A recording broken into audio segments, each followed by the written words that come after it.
Ladies and gentlemen, the story you are about to hear is true. The names were changed to protect the innocent. Dragnet is brought to you by Chesterfield, made by Liggett and Myers, first major tobacco company to bring you a complete line of quality cigarettes.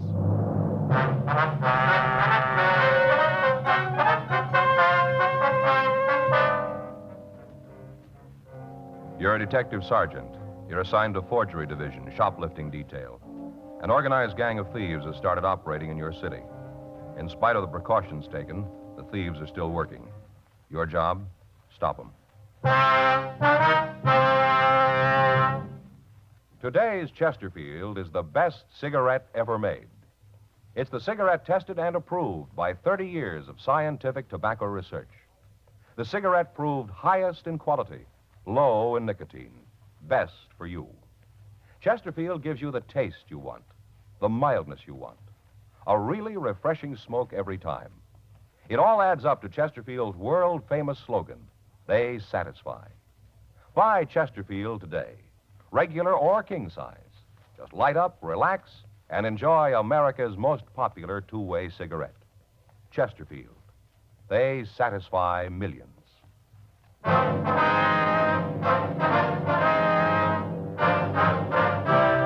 Dragnet, the documented drama of an actual crime. For the next 30 minutes, in cooperation with the Los Angeles Police Department, you will travel step by step on the side of the law through an actual case transcribed from official police files. From beginning to end, from crime to punishment, Dragnet is the story of your police force in action. It was Monday, September 20th. It was cold in Los Angeles. We were working the day watch out of forgery division, shoplift detail. My partner's Frank Smith. The boss is Chief of Detectives Thad Brown. My name's Friday. We were on our way out from the office, and it was 9:45 a.m. when we got to the 8th floor of the Whitfield department store. Security office. Yes, sir. Can I help you? We'd like to see Mr. Dunlop. I believe he's expecting us. Your name? Joe Friday. Oh, yes. You want to go right in? Thank you. Thanks, man. This door here? Yes, go right in. Come on in. Hi, Jerry. You know Frank, don't you? Sure, how's it going? Hi, Jerry. You boys want to sit down? Thank you. I'll have the girls sent up. Okay. Yes, sir. You want to have Miss Evans sent up, please? Miss Evans, yes, sir. I'd like to ask you guys a favor. What's that, Jerry? Poor kid thinks this whole thing is her fault. I'd appreciate it if you could take it easy on her. Well, we'll do our best. Sure. What'd they get away with this time? Oh, here's a list. Thank you. Here's a copy for you, Frank. Oh, thanks. You got any idea when they were in? It's hard to tell for sure. We're open Friday night, and then Saturday's a pretty rough day. It wasn't until after closing we found it. I figure they either moved in late Friday night or early Saturday morning. Miss Evans' girl discovered the thefts, did you? No, she didn't know anything about it. The stock clerk found it. He was running through the inventory to replace the coats and suits. Noticed there were several that couldn't be accounted for. He called me. Mm-hmm. Evans' girl's in the department. I talked to her this morning. It looks like she waited on the pair. She able to come up with any kind of description? Yeah, I think she'll be able to help us. Oh, excuse me. Yes? Miss Evans is here. Oh, send her in, please. Yes, sir. Come in. You wanted to see me, Mr. Dunlap? Yes, would you come in, please? Yes, sir. Oh, Miss Evans, this is Sergeant Friday and Officer Smith. They're from the police department. How do you do, miss? Hello. I don't know why you want to see me, Mr. Dunlap. I told you I didn't know anything about them. I told you. You've got to believe me. I didn't have anything to do with them. I never saw them before. Now, you just sit down, Miss Evans. Thank you. Now, the officers are here to just talk to you. They want to ask you a couple of questions. There's nothing wrong. You mean I'm not going to lose my job? No. Really? You're not going to fire me? We never even considered it. I don't know how to thank you. My first job, and to have a thing like this happen. I sure appreciate it. Anything you want to know, I'll tell you. You just ask, I'll tell you. All right, Miss Evans. Have you any idea who might have stolen the merchandise? Oh, didn't you tell them what I said, Mr. Dunlap? Well, I thought it would be better if they heard it from you. Oh, I see. Well, I think I know who they were. I've tried to remember all the people I waited on, everyone. There's only two that stand out, like they were different. How do you mean different, miss?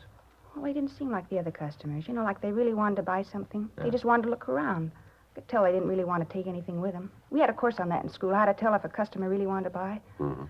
That was one of the class problems, to sell a customer who didn't really want to buy anything. Yes, ma'am. Now, about these people, what was it they did that makes you think they might have been the shoplifters? Well, first, the way they talked. I was trying to wait on other people at the same time, and they kept me showing them all kinds of things.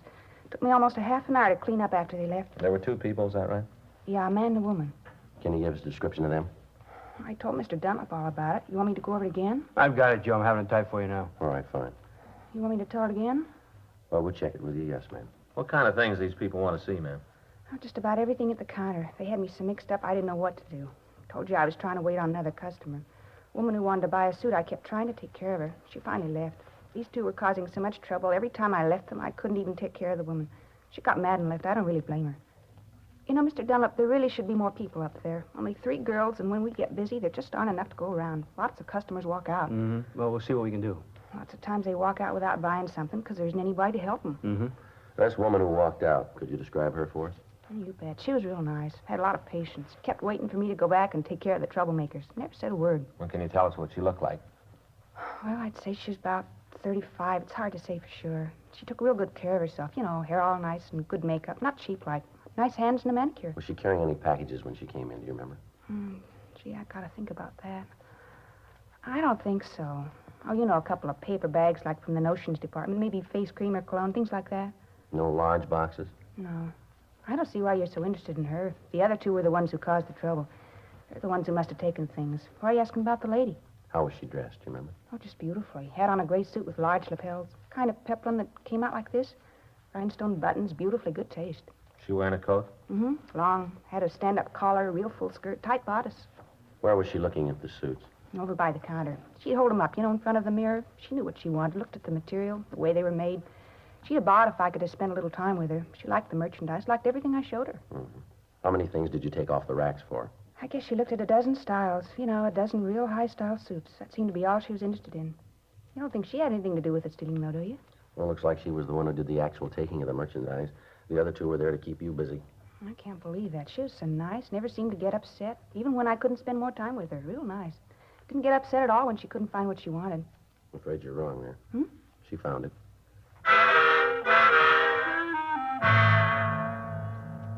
We continued to interrogate the witness. We got complete descriptions of the trio. Their physical appearance and their method of operation matched those of the gang Frank and I had been looking for the past 6 weeks. Alice Evans was shown mug shots of known shoplifters, but she was not able to give us an identification.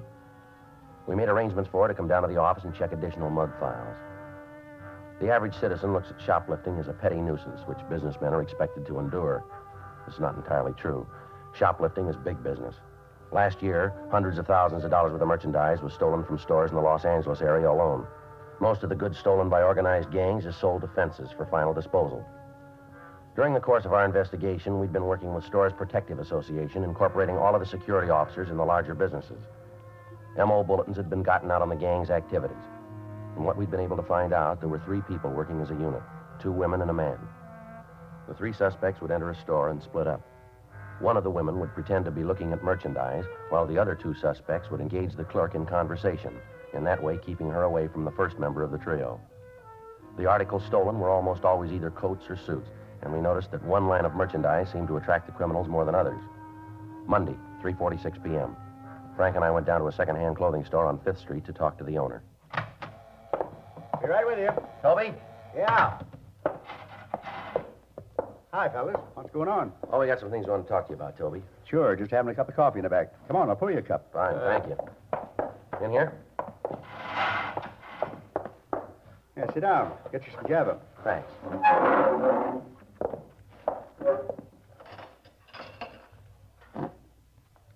Anything special? No, we're just fishing, Toby. Thought you might be able to come up with a little something for us, maybe. And here you go. Either of you want sugar? No, No, thanks. Don't use it.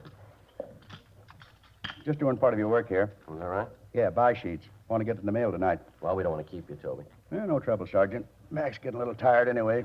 Just soon stop and have a cigarette. How's business? Pretty good? I'm keeping up. Now, what can I do for you? You got anything on a boosting gang working around? Nothing more than usual. Why? Well, we got a bunch that's giving us a little trouble. We're trying to come up with something that'll hang together on them. 2 men and a woman? Yeah. You got anything on him? Oh, nothing worth repeating. Rumbled around about the 3 of them. That's about it. If I had any more, I'd have called you sooner. Where's the information coming from? Well, you know how it is, Sergeant. You hear something here, something else there. You put them together. You come up with a story, but no way to trace it. Yeah, I know. You got any idea where the stuff is being sold? Same answer. Rummel's got it that all the loot's being shipped out of town. Some of it back east, some goes up north. I got a piece the other day that some of it's going to Mexico. Mexico, huh? Yeah, most of it's ending up in the east, though. You know any reason they'd be hitting one brand more than the others? Got a word, that's about all. What's that? The gang's laying it out around town that they'll pay up to $25 for a suit. You know, the going price is around 5, maybe 6.5. Mm-hmm. Figures that if you can do better with one line, that's what you're going to boost. Huh. Why's the price gone up? Yeah, the only way I can figure it is that they're worth more on the market. Anybody approached you? Nah, if they had, you'd have been called right away. You know that. Yeah. You got any idea where we might be able to pick up anything on the trio? Not right out, but I'll tell you one thing. What's that? The way I got it, there's 4 of them. Yeah? 2 men, 2 women. A man's a gun. He sets up the deals, makes the shipments. How are they getting the stuff out, Toby? Do you know?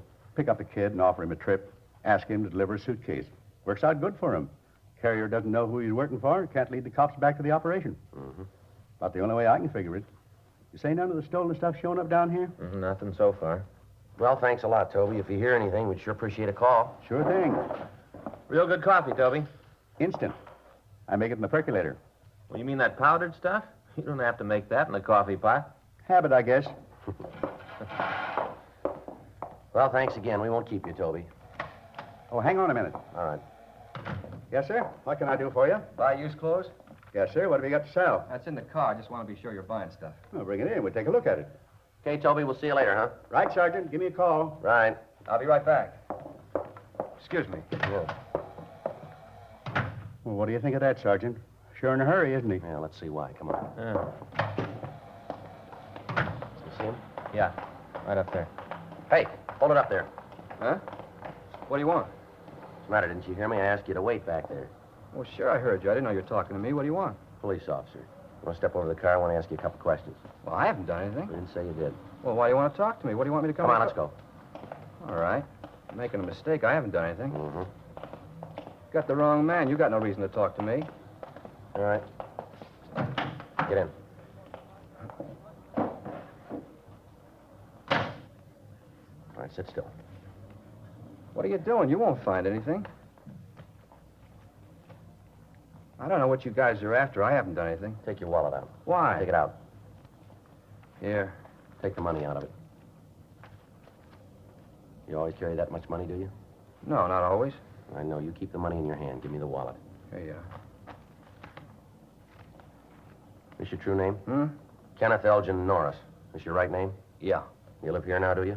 No, not now. Where do you live? I got a room over on 7th. You want me to run a make on him? Yeah, will you? Here. Here's his ID. Thanks. 1K80 to control 1. 1K80 to control 1. Control 1 to 1K80. Go ahead. Check for 1. Kenneth Elgin Norris. That's Norris. Male white American, 26 years, 5 feet 10 3/4, 168 pounds, black hair, brown eyes. KMA 367. 1K80. Roger, and stand by. What's all that about? Checking to see if you're wanted any place. Oh. You ever been in trouble? You mean with the cops? That's right. No, never. Why'd you leave the clothing store in such a hurry? I remembered I had to meet a guy. I remembered I was late. Who's the guy? A friend of mine. You wouldn't know him. Well, try us. It's a guy named Arthur. I don't know his last name. Where were you going to meet him? A bar down the street. What about the clothes you wanted to sell? What about him? Where are they? I don't know. Well, you went in to sell something that you didn't have. Is that it? Well, I was going to pick him up from Arthur. And you don't know his last name? No. How come you were going to sell the clothes? Huh? Why were you going to sell the clothes? Well, that's a silly question. Why does anybody sell anything? Because I needed the money. You look like you're sitting pretty good. Well, I got to leave town. I'm selling all my stuff. I thought you said the clothes belonged to this Arthur guy. Well, they do, but I'm going to sell them for him. He said he'd give me a piece of the profit. Why doesn't he sell them himself? Well, I don't know. You better ask him. We'll try to. Now get the rest of the stuff out of your pocket. Come on, everything. You guys are making a big mistake. You know that, don't you? A real big mistake. Well, if we're wrong, we'll tell you. Yeah. Here it is. Comb, change, cigarettes, and a lighter. That's all there is. You sure? Well, why would I lie? Turn your pockets inside out. What? Turn them inside out. All right. All of them. The other one, too. Told you I gave everything I had. There isn't anything else. Oh. What's that? Huh? Move your foot. What's this? Looks like a key. What's it for? Well, I don't know. It isn't mine. Well, maybe it belongs to Arthur. It could be. It isn't mine. Looks like a check locker key, doesn't it? It might be. I never saw it before. Came out of your pocket, didn't it? No, it didn't. Must have been on the floor all the time. It isn't mine. 1K80. Your suspect has a felony record including burglary and is now wanted for parole violation. 1K80, Roger. KMA 367. Thought you said you'd never been in trouble. I made a mistake. Looks like you made more than one, doesn't it? What? Maybe you were wrong about the locker key. I told you, I never saw it before. Oh, sure. You want to sit with him, Frank? Yeah. I'll get to a phone. Right. It's just a key. What does that prove? I don't know. Let's find out what it opens. We got the location of the locker, and with the suspect, Frank and I drove over and removed a large black suitcase. The locks on the case had been broken, and inside we found 11 women's suits of the same type that had been stolen from the Los Angeles stores. All identifying labels had been removed, but we were able to find the tag issued by the National Recovery Board inside the seams of the suits. We got in touch with their Los Angeles office, and they told us that the serial number had been issued to a San Francisco company. On the way back to the city hall, we stopped and searched the suspect's room thoroughly, but we found nothing. When we got to the squad room, Frank went to the business office to arrange a phone call to San Francisco, and I took the suspect to the interrogation room. 6:20 p.m. You guys got to believe me. That stuff's not mine. I don't know where it came from. Where'd you get the key? Well, it's not mine. I never saw it before. That's kind of hard to buy. Well, I don't care if you want it or not. That's the way it is. Tell us a little more about this Arthur, will you? I told you everything I know. Where'd you meet him? In a bar down on Main. I told you that before. Now, what's the matter? Don't you believe me? You're making it tough to believe. I'm telling you the truth. Where'd the suits come from? I don't know. All right, here. Take another look at them. Might help you remember, huh? They were in the suitcase when Arthur gave them to me. That's all I know. Where'd he get them? I don't know. Did he steal them? Well, I don't know. Why'd he give them to you? He just said he wanted me to take care You of told them. us before he wanted you to sell them, didn't you? Well, he did. Where were you going to make the payoff after they were sold? He said he'd get in touch with me. Where? Around. He said he'd find me. He gave you over $500 worth of suits, and he said he'd get in touch with you, huh? That's right. When? Sometime. He didn't name a date? No, just said he'd look me up. How many times have you been arrested? You got the record. Why asking me? We want you to tell us. I don't know. I forget. We'll take a guess. Oh, a few times. 5? You got the record. When's the last time you checked with your parole officer? I forget. You know your package is tabbed? No, I didn't know until I heard it on the radio. You had no idea, huh? No. You went up for burglary, is that right? Yeah, they sent me up to the joint. You know you're going back, don't you? Yeah, I guess. It's not going to look good to have another charge marked on you. What do you mean? Burglary. How'd you dig that one up? These suits, if you can't explain them, it isn't going to look too good, is it? Look, I told you, Arthur gave them to me. And he said he'd get in touch with you. Yeah, that's right. Sure. Come up with the answers yet? Says he doesn't know them. Yeah? Maybe we can help. Hmm? Just got through talking with a George Ryder up north. Yeah. He checked the records, code numbers from a shipment to the Whitfield department store. Looks like the bunch we're after. Now who's Arthur? You mean the suits were stolen? You called it. Who's Arthur? Look, I don't want to go back to the joint on a beef like this. We don't decide that. But if I help you guys, you'll take care of me. You'll talk to my parole officer. Can't make any deals with you. Yeah, but I don't want to fall this way. That's up to you, mister. You're sitting in the middle. Now, which way do you want to go? Nobody can help you but yourself.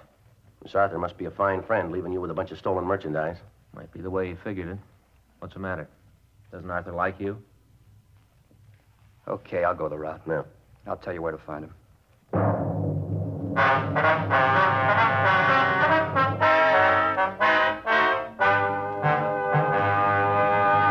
You are listening to Dragnet, the authentic story of your police force in action. You hear it everywhere. Chesterfield's for me. Here's how lovely New York model and television star Roxanne puts it. I started smoking Chesterfields about the time I got into show business. Yes, it's Chesterfields for me. I like the regular size. Now let's hear from the man who owns and runs the Stork Club, Sherman Billingsley. You know, it's my privilege to be a host to over 4,000 very nice people every day, and most all of them smoke Chesterfield. As a matter of fact, our records show that Chesterfield is our largest seller, 3-1. And it's Chesterfield for me. I like them king size. Either way you like 'em. Chesterfield regular, Chesterfield king size. For the taste you want, the mildness you want, a really refreshing smoke every time. Always say, Chesterfield's for me.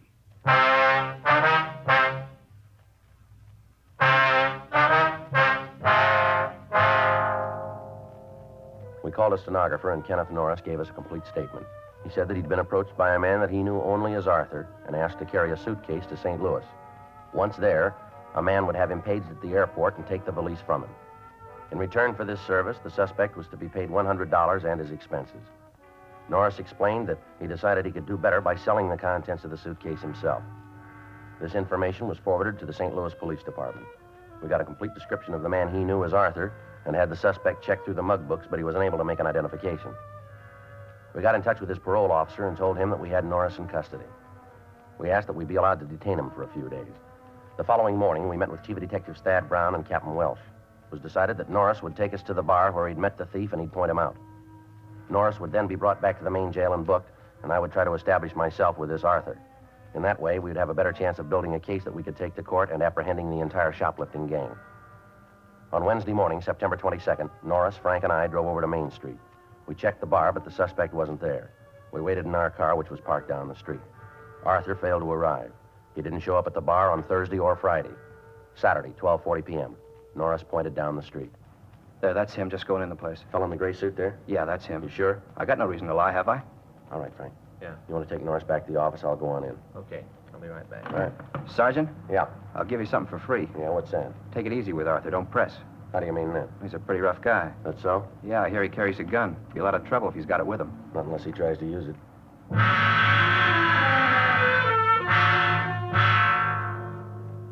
I left Frank at the curb and walked into the bar. I saw the man that we knew as Arthur sitting at the rear of the place. I took a seat near the front door and ordered a cup of coffee. In a few minutes, I walked back toward Arthur.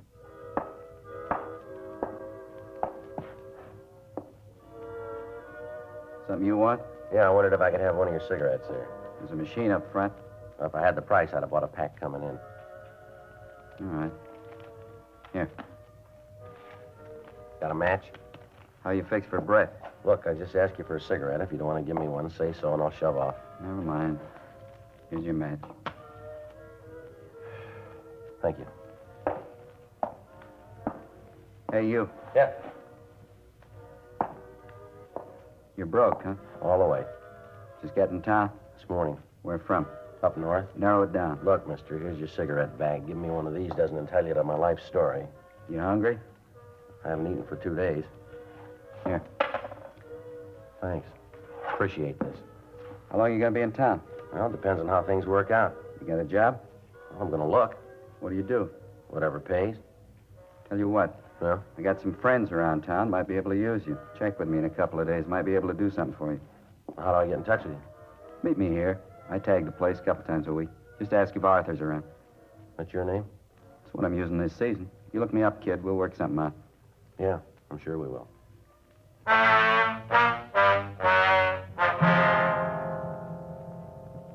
I sat and talked to Arthur for another half hour. During that time, he wouldn't tell me his last name, and I had no way of finding out anything more about him. At 12:10, I saw Frank drive by the front door. That was the signal that the crew of detectives were standing by to follow the suspect. I left the bar and walked down Main Street up to 7th. Frank was waiting for me. We drove back to the city hall and discussed what had happened with Chief Brown and Captain Welsh. During the next 3 days, Arthur was kept under constant surveillance. He didn't drive an automobile. He contacted no one. We were able to learn a considerable amount about the man. Although he didn't try to make contact with any other members of the gang, it was obvious that he was the prime fence and that he was directing the operation. Wednesday afternoon, I walked into the bar on Main Street. Arthur wasn't there, but the bartender said that he was expecting him. I waited. At 6:47 p.m., the suspect entered the place. He took a seat at the rear of the bar and motioned me back. Hi, I've been looking for you. You all right? Yeah. Wonder if you've been able to come up with that job you were talking about. I could sure use a touch. You like to travel? What? I think I might have something for you. You got to go out of town, though. For dough? I wouldn't ask you any other way. Well, what do I have to do? A friend of mine has a suitcase he wants delivered to a party in Chicago. Why didn't he send it by mail? Doesn't want it to go that way. He wants it delivered personally. Well, what's it pay? All your expenses and $100. What's in the suitcase? That isn't any of your business. What happens if I get picked up? I don't know I'm not carrying anything hot. You got to take my word for it, you ain't. All right. Who do I deliver the suitcase to? I'll meet you in the morning. I'll give you the bag then. You catch a 10 o'clock plane. When you land at Chicago, go to the coffee shop. You'll be paged. Meet the man and give him the suitcase. Well, how do I know if it's the right guy? We'll give you the name. He's the only one who knows what the name is and when you're coming in. All right. Where do I meet you? Be out in front of this place at 8 in the morning. I'll pick you up. Just one more thing. How about the money? You won't need any going back. When you turn over the suitcase to my friend, he'll give you the 100. You'll already have your ticket. All right. Sounds okay. Not as permanent as I'd like. You carry this off, we'll be able to do more business. Well, I'll meet you here then at 8 in the morning. Is that right? Right. Be on time. I don't want you to miss that plane. A lot depends on this deal.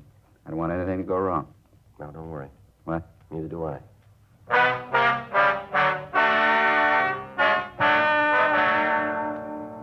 I left the bar and met Frank. We stood by the front of the place, and at 9:56 p.m., the suspect came out. He called a cab, and we followed him. He went out to the apartment where we knew he lived. Frank and I waited out front. At 11:20, a car pulled up in front of the place, and 3 people got out. They matched the description of the thieves in our shoplifting operation. They were carrying a large suitcase. We waited for 10 minutes, and then Frank and I went up to Arthur's apartment. Number 408, huh? Down this way. Uh-huh. I get the door. Wait a minute. All right. Who is it? A minute. What are you doing here? What's this all about, Art? Police officers, you're under arrest. Stand still. Cop, a lousy cop. Should have known. I thought I could trust you. I thought you were honest. You sure pick him, a cop for a messenger boy. You're real smart. I thought I could depend on him. I thought he was honest. You don't know what the word means. How about it, mister? Huh? Do you?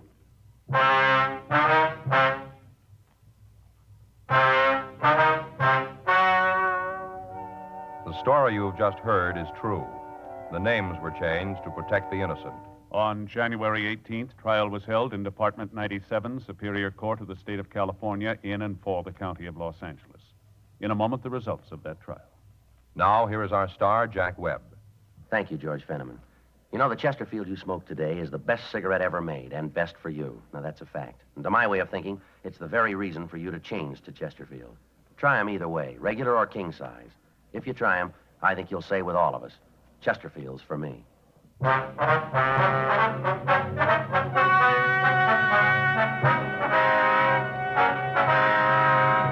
Arthur Nelson Thompson, Samuel Donald Hickok, Georgia Baxter Nielsen, and Dorothy Marie Simpson were tried and convicted of burglary in the second degree, 14 counts. They received sentence as prescribed by law. Burglary in the second degree is punishable by imprisonment in the state penitentiary for a period not less than 1 nor more than 15 years. Ladies and gentlemen, we'd like to thank the editors of Cosmopolitan magazine for this month's pictorial feature on Jack Webb and Dragnet. Cosmopolitan, the May issue, on your newsstands tomorrow.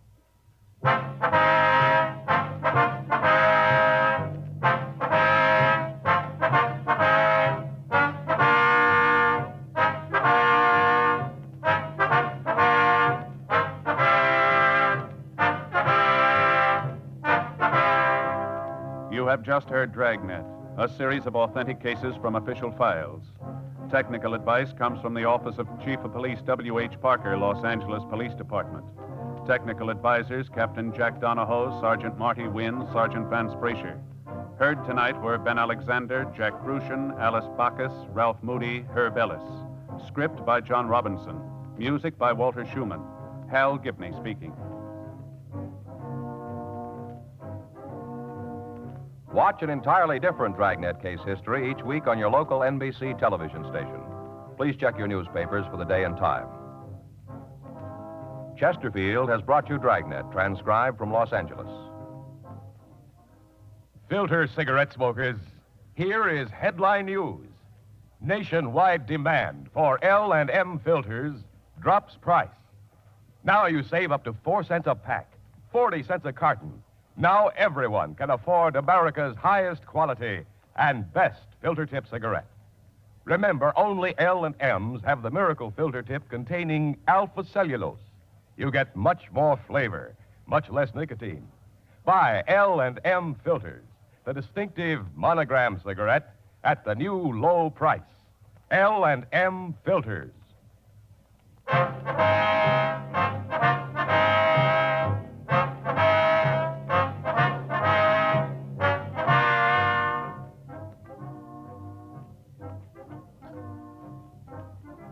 Hear Crime and Peter Chambers following John Cameron Swayze on the NBC Radio Network.